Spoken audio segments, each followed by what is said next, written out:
There is someone in your life right now who knows everything about you. Not everything in the way a stranger knows, surface details, everything. The specific fears you have never said out loud, the failures you have carried privately, the ambitions you have shared before they were ready to be shared, the insecurities you revealed in moments of genuine trust, the wounds that are still healing. This person has been present for all of it, and you call them your best friend. You have defended them when others questioned them. You have prioritized them when your time was limited. You have trusted them with information you have never given anyone else, not because they asked for it, but because the relationship felt safe enough to hold it. Here is the question this video is going to force you to answer. What if it was never safe? What if the person who holds the most detailed map of your interior, your fears, your failures, your plans, your insecurities, has been using that map in ways you have never been able to see directly?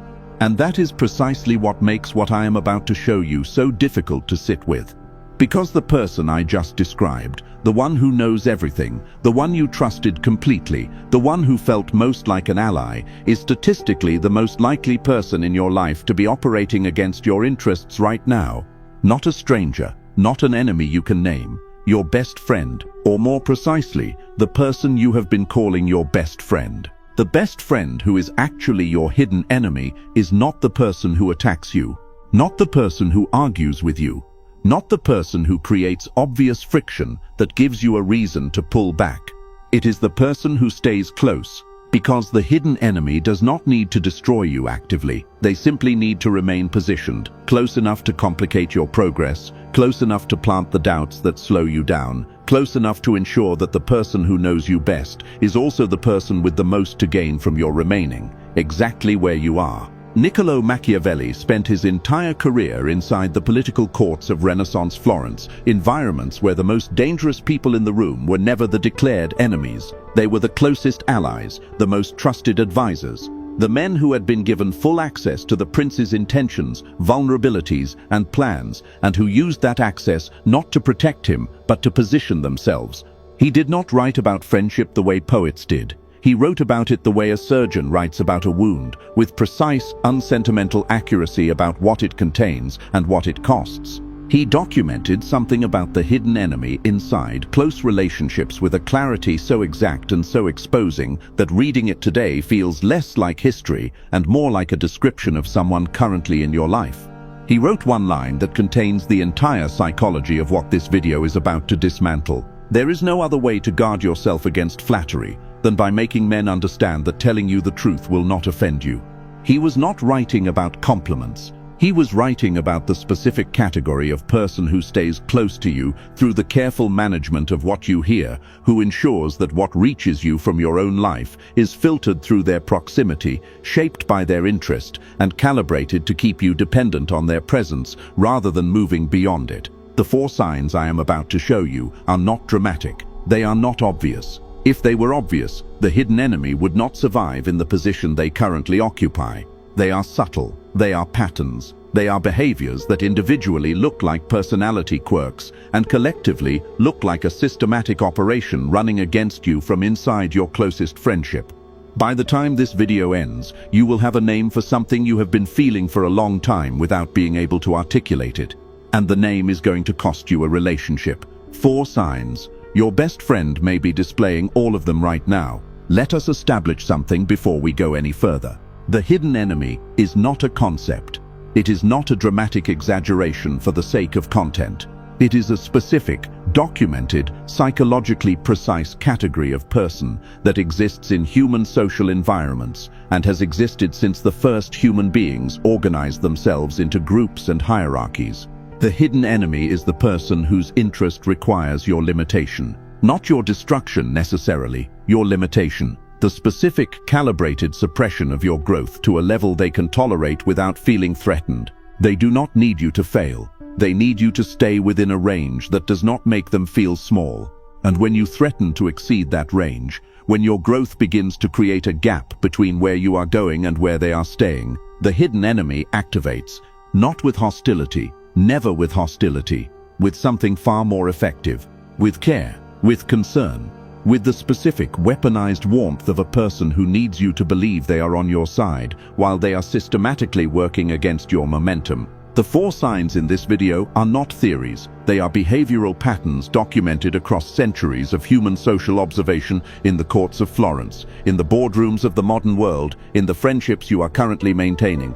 And by the time this video ends, you will have a name for what you have been experiencing without being able to describe it. That name changes everything. Sign 1. They celebrate you publicly but diminish you privately. In front of other people, they are your biggest supporter. They call you smart, they call you talented, they tell the story of your success with the specific enthusiasm of someone who is proud to know you. They position themselves as your advocate in public spaces, the friend who always has something good to say about you, the one who references your wins in group conversations. And you have noticed this, you appreciate it. You have probably told yourself it is one of the things you value most about them. But there is another version of this person that only you have access to. The version that exists when the audience is gone, when it is just the 2 of you, in a car, in a private conversation, in a late-night exchange where nobody else is watching. Something shifts. The celebration disappears and is replaced by something else, something quieter, something that arrives disguised as honesty. I mean, I told people about it, but I just want to make sure you are being realistic. I am proud of you, but you have to admit you got lucky with the timing.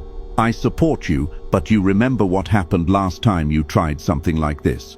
Each one of these statements has a public face and a private function. The public face is concern, the private function is recalibration, the specific psychological operation of pulling you back to a position they are comfortable with, after the public performance of support has already purchased the social credibility of being seen as the loyal friend. This is called performative solidarity in social psychology. The deliberate public display of support for someone's success that functions not as genuine celebration but as social positioning, while the actual psychological operation of diminishment occurs in private, where no one can observe the contradiction. In plain terms, they perform being your champion in public to protect their reputation as a good friend, and then do the actual work of holding you down in private, where no one is watching. Think about the specific feeling you get when you share a win with them, one-on-one. Not in a group, just the 2 of you. There is a specific quality of their response, not hostile, not obviously negative, but something slightly muted, something that arrives with a qualification attached, something that starts with "that's great, but," or ends with a reminder of a past failure that was not relevant to the current conversation. You have noticed this feeling. You probably dismissed it as your own insecurity. You told yourself you were being too sensitive or too needy or too focused on their reaction, when you should just be happy about your own thing. That dismissal, that specific self-gaslighting move, where you explain away the pattern as your own problem, is exactly what the hidden enemy's behavior is designed to produce. Because as long as you are focused on whether you are being too sensitive, you are not focused on whether they are being too strategic. Machiavelli spent his career in the Florentine courts watching this exact dynamic operate at its most refined level.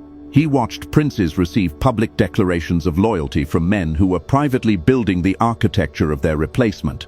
He documented it with the precision of someone who understood that the most dangerous behavior in any political environment is the behavior that maintains a positive public appearance while executing a private agenda.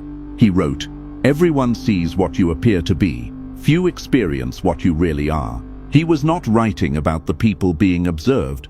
He was writing about the people doing the observing, the ones who know the difference between your public performance and your private reality, and use that knowledge strategically while maintaining the appearance of genuine friendship. Your best friend celebrates